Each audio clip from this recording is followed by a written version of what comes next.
십자가를 지시기 전에 대제사장으로서의 기도를 드리는 거죠. 대제사장으로서의 마지막 기도를 드리신 모습입니다. 근데 이때 하신 기도가 뭐냐면 두 가지예요.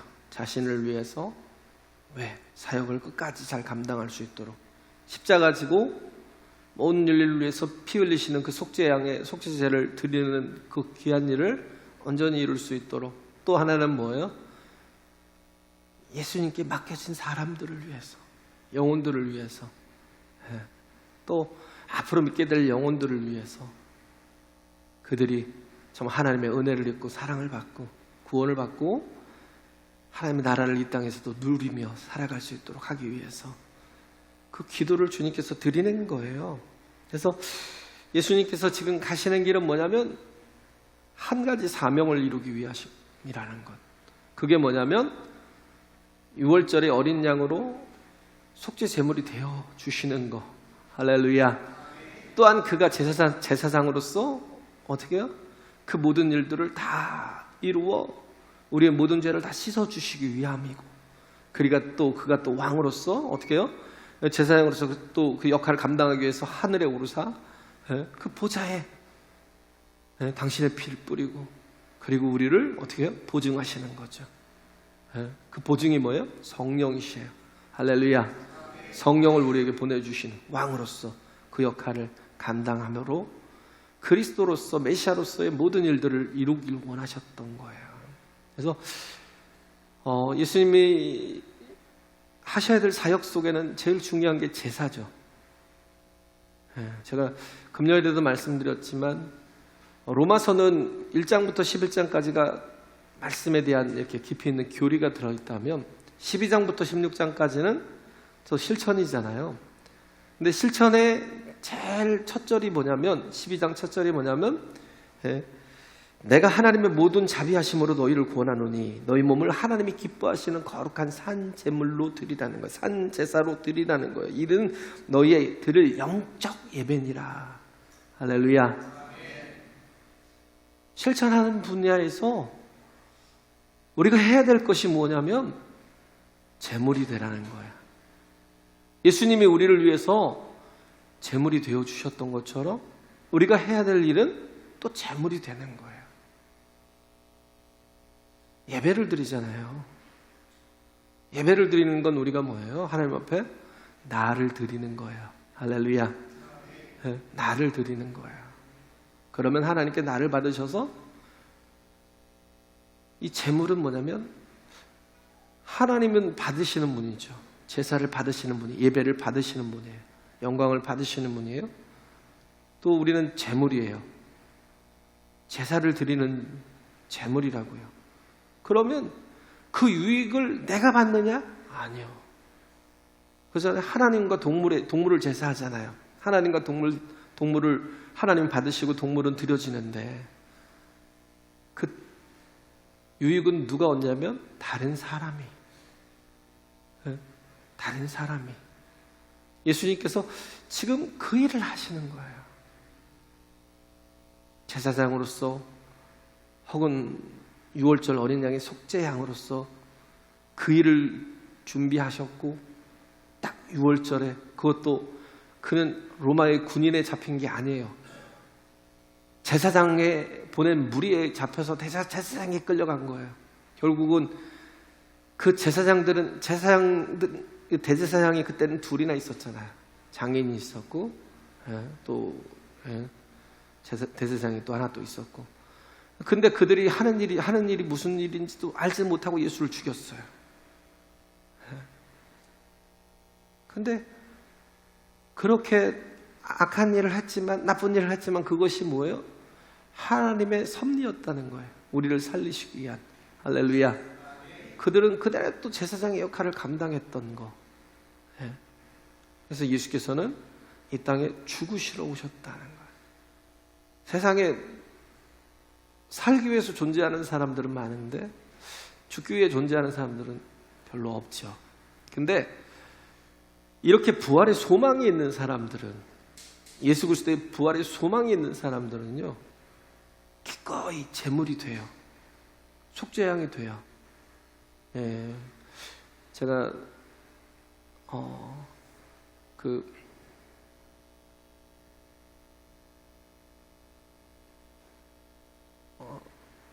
폴 틸레이인가요?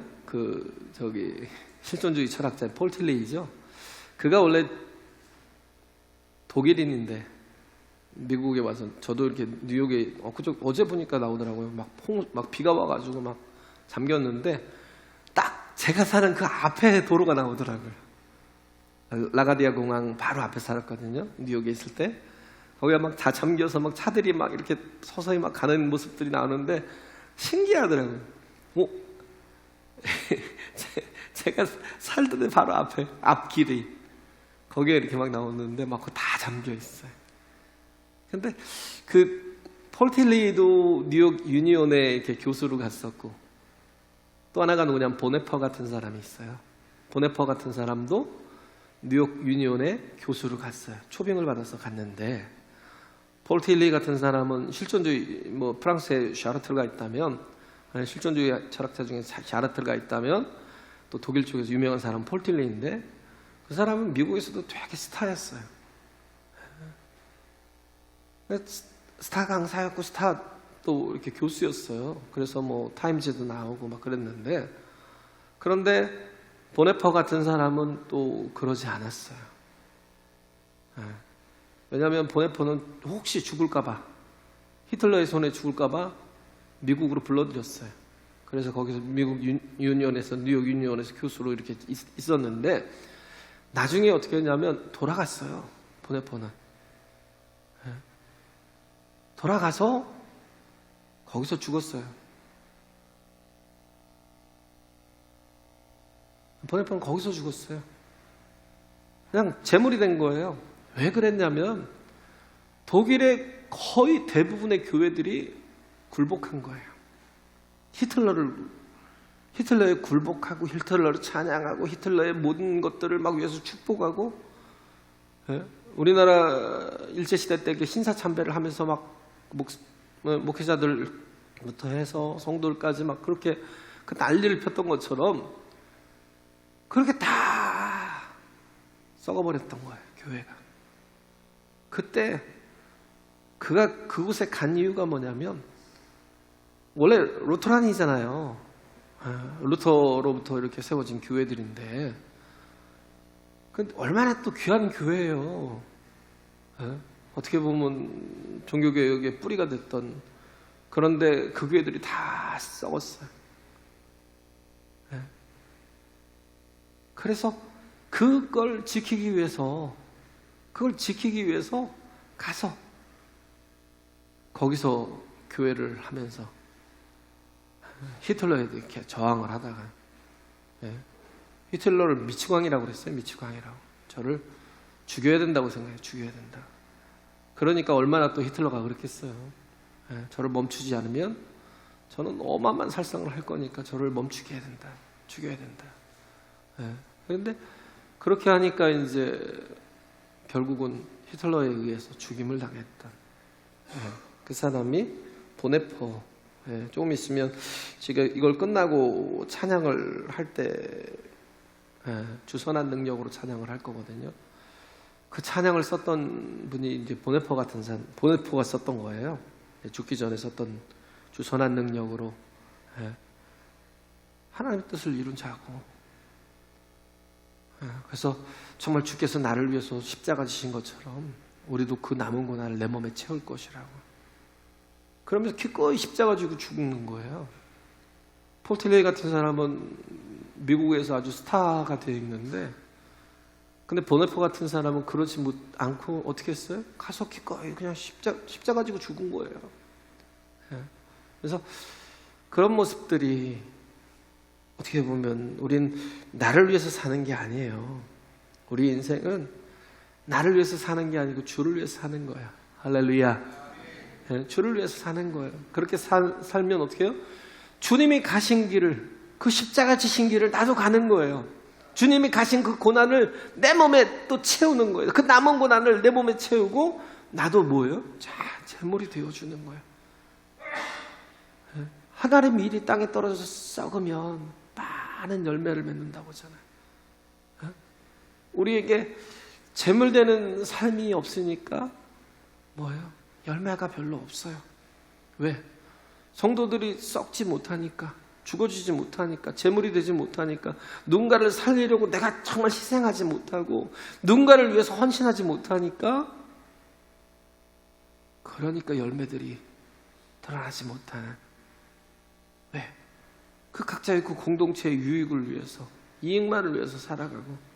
그잖아요. 예수님 당시에 그 제사장과 그 사두개인들, 무리들의 그 욕심과 그 이익을 위해서, 또 바리새인들이 자기들이 또 이렇게 차지하고 있던 그 백성들에 대한 그 신망과 그 지도자적인 그런 리더십을 뺏길까봐 결국은 예수를 십자가에 못 박아 죽였거든요. 그럼에도 불구하고 예수님은 어떻게 하셨어요? 그들을 위해서 죽으셨어요. 할렐루야. 그들을 위해서 죽으셨어요. 친구를 위해서 죽으신 게 아니에요. 예수님께서 이 땅에 오셔서 죽으신 목적이 뭐예요? 아직 연약한 자들을 위해서, 죄인된 자들을 위해서, 또 원수된 자들을 위해서, 그들을 위해서 예수께서 죽으셨다라는 거. 그래, 그래서 예수님의 기도인데, 요한복음 17장은 유일하게 예수님이 개인적으로 기도하신 기도의 내용이 성경에 기록된 유일한 곳인데, 그런데 여기에서 이게 예수님의 기도지만 우리가 따라해야 될 기도라는 거예요. 할렐루야. 기도가 있다는 건 뭐냐면 그게 나의 그냥 사명이라는 거예요. 내가 가야 될 길이 있으니까 기도하게 되고요, 기도하니까 길이 보이는 거예요 또. 할렐루야. 그리고 그게 나의 아이덴티티가, 나의 정체성이 되는 것이다 라는 거죠. 그래서 우리가 제사장으로, 우리는 다 왕같은 제사장으로 부르심을 받았잖아요. 베드로전서 2장 9절에 보면 왕같은 제사장으로 부르심을 받았다라는 건 우리가 해야 될 건 뭐예요? 하나님과 믿지 않는 영혼들 사이에서 중보적인 역할을 하는 거. 할렐루야. 그래서 일반 백성과 제사장의 차이가 뭐예요? 사명이 있느냐 없느냐의 차이야. 저 사람에게 하나님이 주신 꿈과 비전과 사명이 있느냐 없느냐. 우리 인생도 내가 그냥 뭔가 꿈과 비전을 찾으려고 해도 안 찾으시죠. 왜냐하면 세상 것은 꿈도 없고 비전도 없어요. 그냥 야망이 있는 거지. 그 야망이에요. 야망. 욕심이라고요. 그건 비전도 아니고 꿈도 아니에요. 근데 하나님을 만날 때 뭘 받나요? 자녀들은 예언을 할 것이요, 청년들은 환상을 보고 아비들은 꿈을 꾸리라. 성령이 함께 하실 때 진정 꿈과 비전이 생겨요. 할렐루야. 내가 어떻게 살아야 될지 목적이 생긴다고요. 내가 어떤 길을 가야 될지. 그래서 이 땅을 우리가 제사장으로 살아갈 때 어떻게 살아가야 되느냐, 그렇죠? 그래서 나 자신을 위한 기도, 내게 주신 영광도 십자가라는 거, 십자가 지는 거, 멈추지 않고 십자가 지는 그 길을 계속할 수 있도록 하나님 힘 주시라고 붙들어 달라고 주님이 기도하신 거예요. 또 하나는 뭐였어요? 내게 주신 권세를 십자가 지는 일에 집중하게 해달라고. 십자가 지는 일에 내게 주신 능력을 영혼들을 위해서 희생하는 일에 집중하게 해달라고 기도하는 거라고요. 할렐루야. 그래서 우리의 영광은 십자가를 지는 게 영광이고요, 우리의 사명은 십자가를 지는 게 사명이에요. 헛된 욕심 가지고 교회에서 서면 다 타락해요. 목회자도 타락하고요, 성도들도 타락하고요, 하나님 앞에 바로 서지 못하고 엉뚱한 길로 갈 수밖에 없어요. 그래서 어떻게 보면 여기서 예수님 기도하는 내용이 본문 16장부터 11장은 제자들을 위한 기도예요.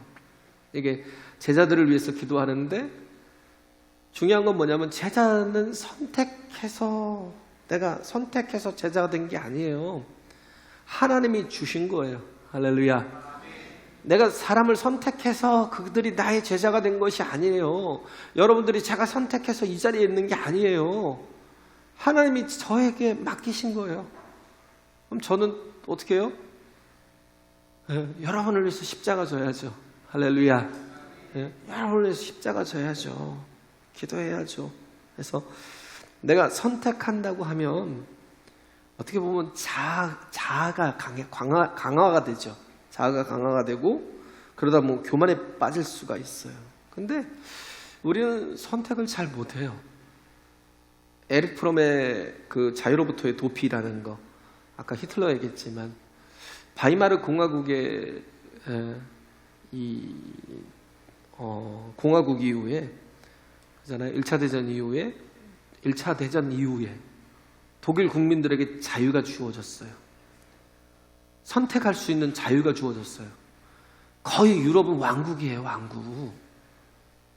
결국은 뭐예요? 선택할 자유가 없어요. 모든 나라가 거의 다 그래요. 지금도 왕국이잖아요. 그죠? 근데 지금은 이제 또 민주주의가 자유가 이렇게 섞여 있는 왕국이라 왕의 이렇게 역할들이 다 약화돼 있어요. 그래서 어느 정도의 선택이 지금 가능한 거고, 예전에는 그게 안 됐어요. 그래서 바이마르 공화국 그때 그 이후에 독일 국민들에게 자유를 줬어요. 선택할 자유를 주니까 사람들이 기뻐할 줄 알았더니 다 피곤해하더라는 거예요. 저도 그래요. 오늘 뭐 먹을 거야? 저희 집사람 얘기하면요, 그냥 갑자기 평안하다가요, 오늘 뭐 먹을 거야? 그러면 갑자기 막 바위 하나가 콱 누르는 것 같아요. 왜냐면 전 선택하는 게 그게 너무 힘들어요. 물론 제가 너무 싫어하는 음식도 있겠지만 그러나 뭔가를 내가 선택해야 된다는 게 너무 막 힘들더라고요. 인간이 원래 그래요. 사람이 그래요. 선택이 안 돼요. 그래서 그 선택권을 결국은 그들이 히틀러에게 다 줘버렸어요. 히틀러에게. 결국은 뭐예요? 독재로 가버린 거예요. 독재로 그냥 가버린 거예요. 그러다가 또 2차 대전 또 발발한 거죠. 결국은 우린 선택을 못하고 남의 종이 될 수밖에 없는 그런 존재라고요. 그럴 바에는 우리가 진리 안에 우리가 복종하자고요. 하나님의 말씀에 종이 되자고요. 할렐루야. 그렇잖아요. 하나님 말씀에 종이 되자고요. 선택이라는 것이 우리를 강하게 하는 게 아니에요. 약화시켜요. 한국 사람들 원래 선택을 잘 못해요. 그래서 알아서 해달라고 막 많이 하죠. 근데 보면 성경 속에 나와 있는 인물들은 거의 보면 어떤 사람들은 종들이잖아요. 뭐라고 그래요? 하나님의 종. 우린 누구예요? 하나님의 종. 할렐루야. 우린 그리스도의 종이잖아요. 그리스도 예수의 종된 나 바울은. 그리스도의 종된 나 바울은 그 그리스도 예수의 종이 되었다는 건 뭐예요? 말씀의 종이 되었다는 거예요. 할렐루야. 그렇기 때문에 종이 된 사람은 어떤 환경에도 영향을 받지 않아요. 왜? 종이니까. 종이 선택권이 없잖아요. 그냥 하라면 하는 거예요. 비 올 때도 일을 하라면 하고, 눈 올 때도 일을 하라면 하고, 뭐 할 때도 뭔가를 이루라면 오늘 하루 줄 테니까 이거 너 다 해내. 그러면 다 해내야 되고. 종은 환경에 뭐 변명이 없어요. 여지가 없어요. 그가 고백한 게 그거예요. 배고픔과 배부름, 풍부와 궁핍 가운데서 일체의 비결을 배웠노라. 이게 뭐예요? 나는 전혀 환경과 조건이 전혀 상관이 없다는 거예요. 나는 어떤 것도 내가 뭔가를 하겠다 안 하겠다 선택하지 않겠다는 거예요. 하나님이 비천을 주시든 풍부를 주시든 다 괜찮다는 거예요. 배고픔을 주시든 배부름을 주시든 좋다는 거예요. 왜? 내게 능력 주신 자 안에서 내가 모든 것을 할 수 있기 때문에. 할렐루야. 저도 그래요. 가난해도 괜찮아요. 그러잖아요. 우리 교회 부자 안 해요. 근데 또 하잖아요. 선교도 하고 뭐 또 동행하는 삶을 또 시작하잖아요. 우리 교회 부자 아닌데 그래서 별로 남은 게 없어요. 헌금을 보면 남은 게 별로 없어요. 다 써도 돼요. 왜? 우리는 우리를 바라보는 게 아니에요. 나를 보내시는 주님을 바라보는 거예요. 주님은 그냥 보내지 않으셔요. 우리에게 능력을 공급하셔요. 할렐루야. 네, 그래서 내게 능력 주시는 자 안에서 모든 것을 할 수 있다라고 고백하는 거예요. 가난해도 되고 부유해도 되고 배고파도 되고 배불러도 상관없다라는 거. 나는 전천후 인생이라는 거. 왜? 난 말씀대로 순종한다는 거예요. 전혀 상관이 없다는 거. 그래서 이게 뭐예요? 제자들에 관한 얘기잖아요. 제자들이 우리 사명, 이게 사명이라는 거예요. 정말 하나님 앞에 온전한 종이 되는 거. 할렐루야. 그죠? 그래서 이게 사명이 되어야 될 것. 또 우리는 그 전에 제자들은 또 어떤 사람이 동역자라는 거. 동역자. 어떤 사람과도 동역이 될 수 있는, 동역자가 될 수 있는 하나님이 주신 사람이라면 어떤 사람과도 동역을 하겠다라는 것. 예수님의 제자들이 어떤 사람들이었어요? 다 부족하고 연약했던 사람들이에요. 유대인들이 바라볼 때는요. 왜? 그들은 바리새인들이고 사두개인들이잖아요. 두 파잖아요. 그들이 바라볼 때 예수님의 제자들은 허접한 인간들이에요. 왜? 난 놓고 기억자도 몰랐거든요. 학문이 없어요. 글을 몰랐다니까요. 그러니까 베드로를 학문이 없는 범인으로 생각했는데 저가 막 성령의 기름 부음을 받고 나와서 요엘서 2장을 막 인용하면서 성령에 대해서 막 선포하는 모습을 저가 원래 난 놓고 기억자도 모르는 사람 아니었어? 무식한 어부 아니야? 그랬던 사람들이 다 예수님의 제자라고요. 근데도 불구하고 예수님은요, 하나님이 주신 어떤 사람과도 다 동역자로 그를 세우고 그와 함께 일하시는 거예요. 할렐루야. 네, 그래요. 그래서 우리 연약한 사람과도 함께 동역하는 법을 배워야 된다는 거예요. 네, 어떤 선교사 지망생이 있어요. 선교를 갔던 건 아니고 선교사 지망생이 있었는데 그가 한 자매를 만나서 결혼을 하고 선교사로 나아가야겠다는 꿈을 품으면서 이제 준비를 했겠죠. 근데 결혼을 하고 나서 아이를 낳으면 죄송하지만 장애아가 생긴 거예요. 아이가 장애아가 생기고 또 아이를 낳으니까 또 장애아가 생기고 그리고 또 아이를 낳으니까 장애아가 또 된 거예요. 셋을 낳았는데 다 장애자인 거예요. 둘은 다 멀쩡한데 그게 어떻게 나오냐는 거예요. 그 10년이 지나서 이렇게 그 아내가 거울을 보니까 자기가 참 처량하더라는 거예요. 네. 그죠?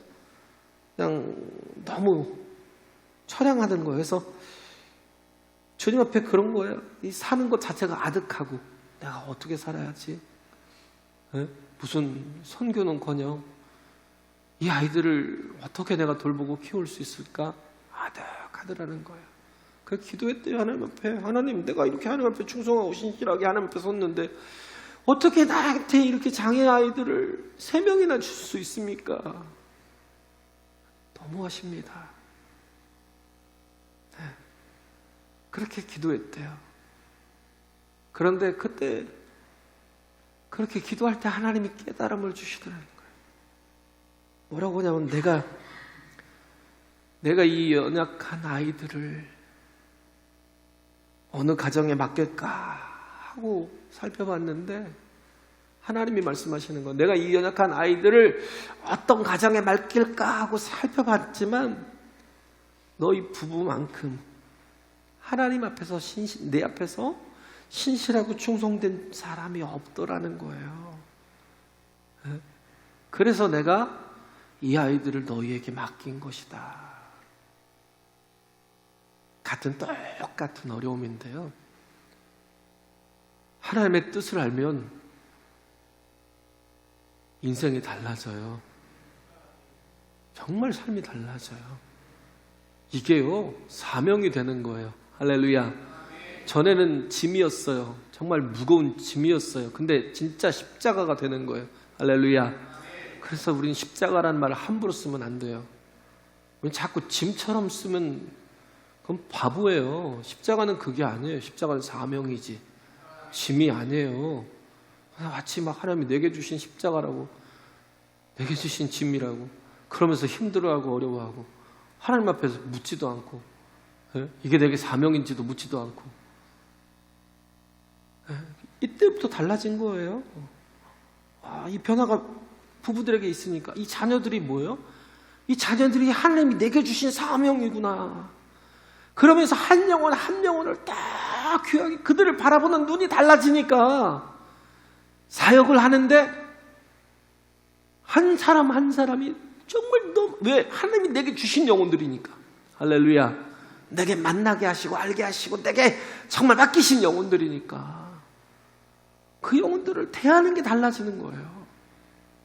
그러니까 사역에 막 불이 붙더라는 거예요.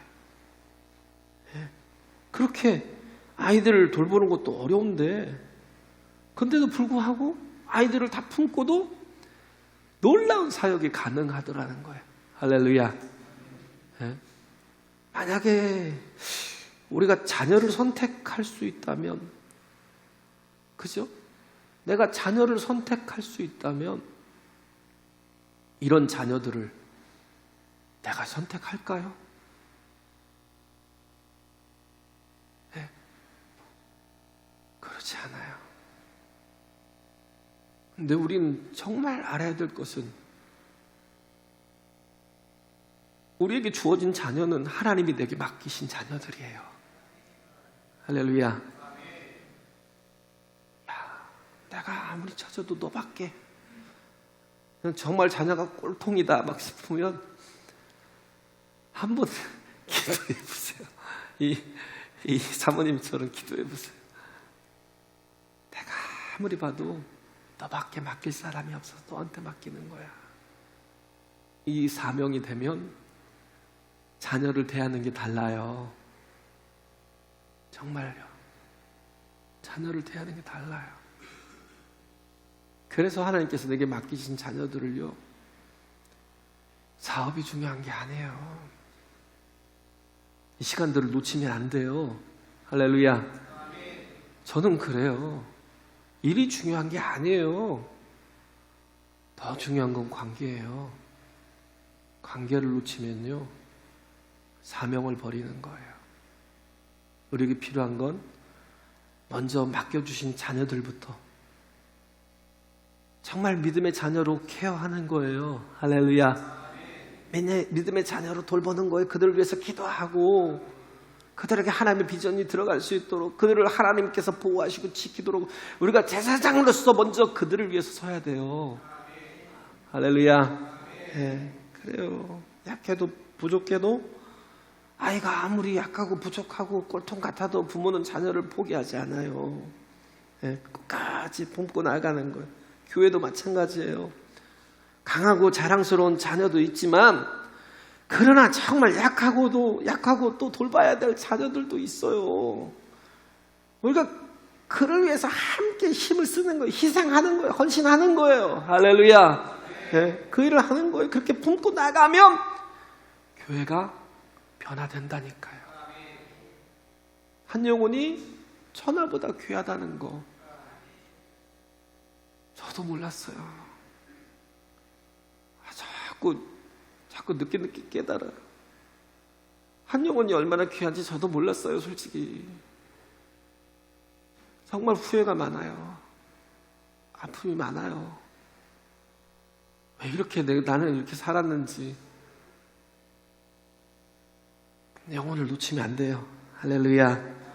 예, 그래요. 그래서 하나님이 나를 위해서 어떤 사람을 보내주시든지 하나님이 주신 사람이라는 걸 믿고 받아들이라고요. 할렐루야. 예, 정말 저런 놈이 다 있어 그러지 마세요. 다하고 무슨 관계가 있든지 그 사람이 어떻게 나를 대하든지 나는 그 사람을 향해서 예수님의 마음을 가지고 대하라고요. 할렐루야. 왜? 내가 예수님과 원수가 되었을 때 예수님께서 나를 위해 십자가 주셨으니까. 이게 필요한 거예요. 그래서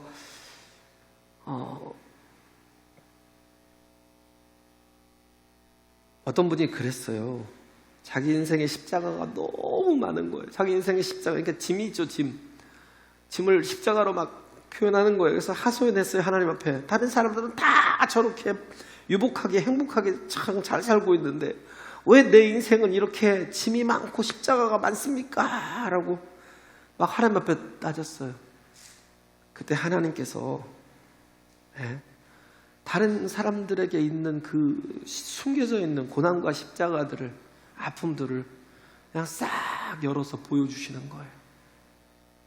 저 사람들이 유복해 보이니?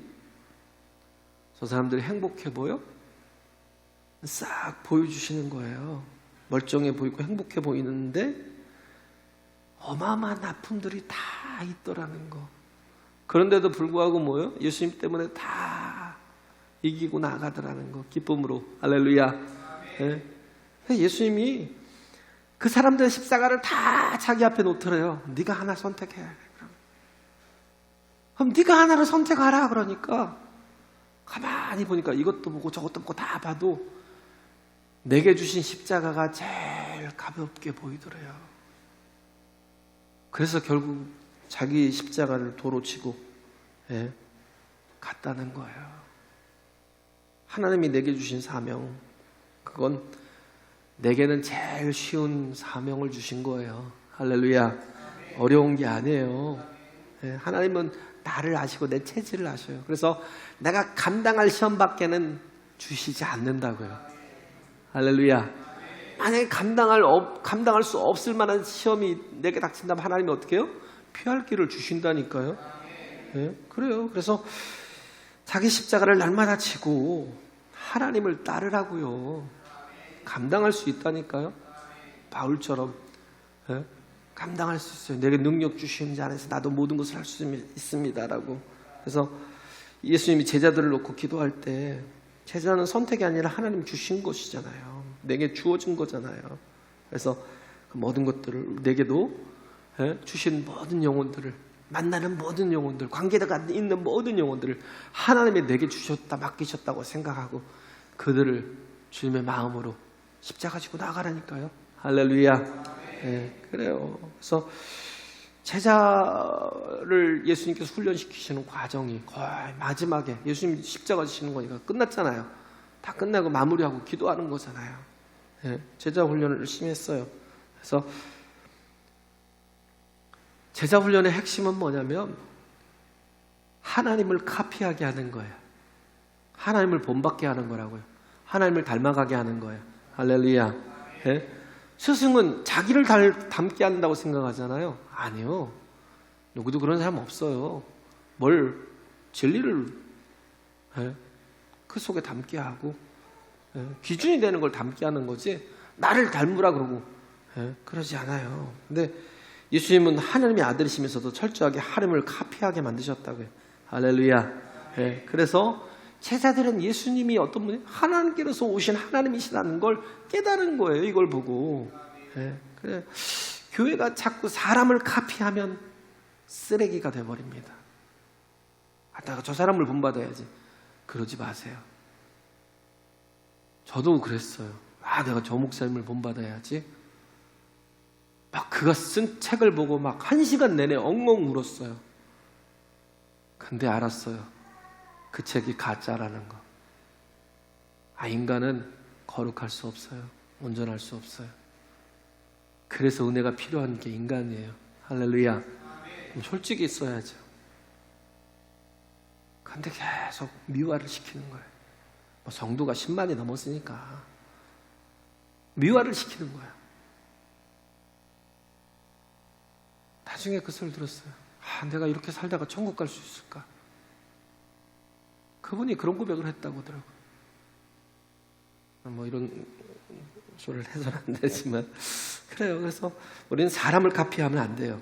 하나님만 카피하고 하나님께 묶여야 된다는 거예요. 할렐루야. 그래서 목사도 하나님으로 카피된 거잖아요. 그럼 교회의 일부일 뿐이에요. 그럼 그걸 뭐라고 그러냐면 하나님과 튜닝을 한다고 그래요. 악기를 튜닝하잖아요. 그죠?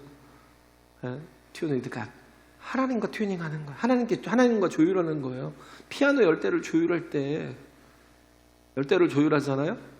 그럼 서로 야 너 한번 쳐봐, 라 한번 쳐봐, 원음 한번 쳐봐, 라 땡땡땡땡 쳐요.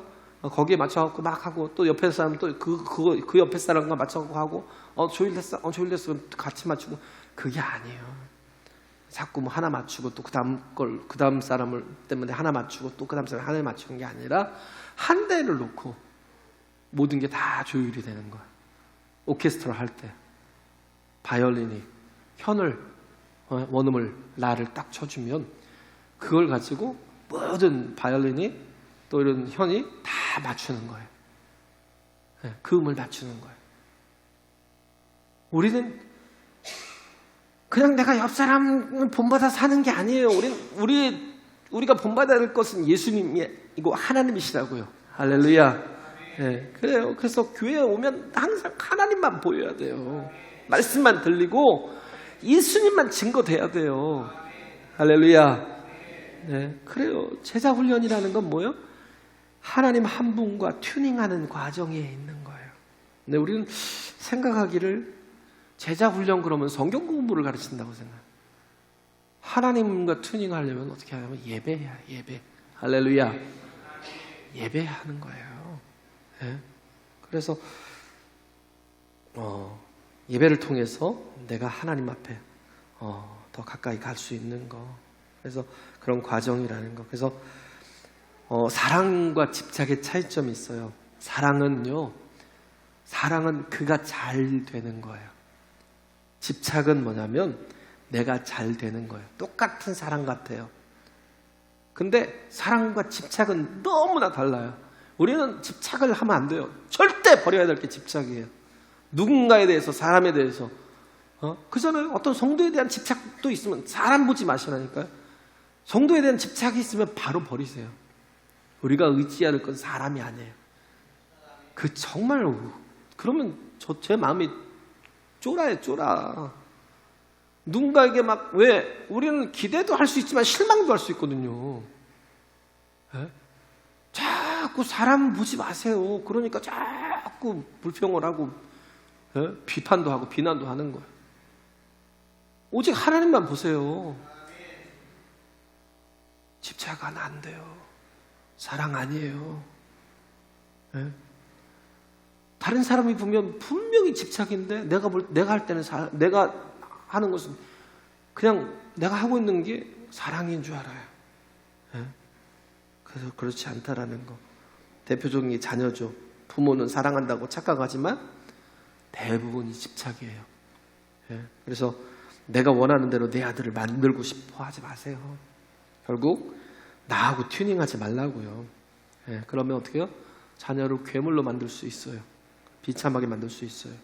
하나님이 내게 맡겨주신 자녀는 나랑 튜닝하는 게 아니라 하나님과 튜닝하게 해야 돼요. 할렐루야. 네, 그걸 사랑이라고 한다고요. 내 자신도 죽여서 하나님과 튜닝하고 모든 제자들도 하나님과 튜닝하게 만들어야 된다는 거. 근데 자기 확신이 너무 강한 사람들, 자기 사상이 너무 강한 사람들은 자꾸 자기 제자를 만들려고 그래요. 자기 제자를. 그러니까 이단이 되는 거예요. 그렇죠? 그런 이단이 되는 거예요. 자아가 강한 사람들은 자기 이 감정이 중심입니다. 근데 그 감정이 중심이 된 사람들은 되게 위험해요. 튜닝은 나와 하는 게 아니에요. 반드시 하나님과 해야 돼요. 할렐루야. 그게 선한 목자와 싹군의 차이점이에요. 선한 목자는 양들을 위해요. 양들을 위한다는 건 그들의 생명을 위한다는 거예요. 근데 싹군은 뭐예요? 예? 자기의 이익이 없으면 도망가고 이익이 있으면 또 나서고. 근데 선한 목자는 뭐예요? 생명을 얻게 하기 위해서, 자기 양으로 생명을 얻게 하기 위해서 하나님께 연결시켜주는 거예요. 할렐루야. 네, 그게 선한 목자예요. 그래서 우리는 그런 거죠. 하나로 한 피아노의 모든 걸 조율하듯이. 그래야 그게 원음에 가깝지 않아도요, 맞으니까 같이 가는 거예요. 해도. 왜? 음은 서로 다 맞으니까. 음이 조금 틀리면 안 되니까. 그래서 예배를 통해서 우리가 조율해 가는 거예요. 하나님과. 할렐루야. 예배를 통해서 닮아가고 튜닝되어 가는 거예요. 네? 그래서 그러면 다른 분들이 와서 예배를 드린다 할지라도 유지가 돼요. 보존이 돼요. 마귀는 예배를 깨려고 하는 이유가 그거예요. 하느님과 조율되는 그 방식을 다 깨버리려고 하는 거. 그죠? 이스라엘 백성이 60만이나 되었지만 그들이 가나안 땅에 들어갈 때 하나가 될 수 있었던 건 뭐냐면 그들에게는 예배가 있었기 때문이라고요. 할렐루야.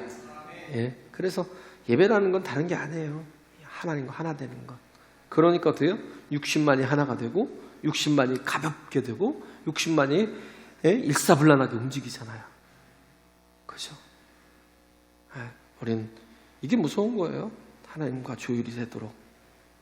그래서 예수님의 제자 훈련의 마지막이 그거 있잖아요. 오순절에 120문도가 다 모여서 하나님께 기도했다라는 거. 기도만 했냐고요? 예배가 있으니까 기도가 되는 거예요.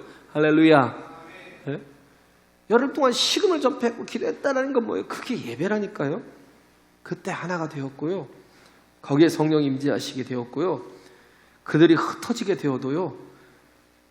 하나님의 놀라운 뜻이 다 그들 속에서 이루어져 가는 거예요. 할렐루야. 그래요. 그래서 이렇게 우리는 내가 누군가, 내가 제사장이요, 내가 꼭 제물이 되어야 된다는 거. 그렇기 때문에 우리가 그 십자가 지는 사역을, 그 영광된 사역을 잘 감당하기 위해서 기도하자는 거예요. 할렐루야. 깨어 기도하고 예수님처럼 기도하고 십자가 지고 희생하고 하는 저와 여러분 되시길 간절히 바랍니다. 찬양하겠습니다.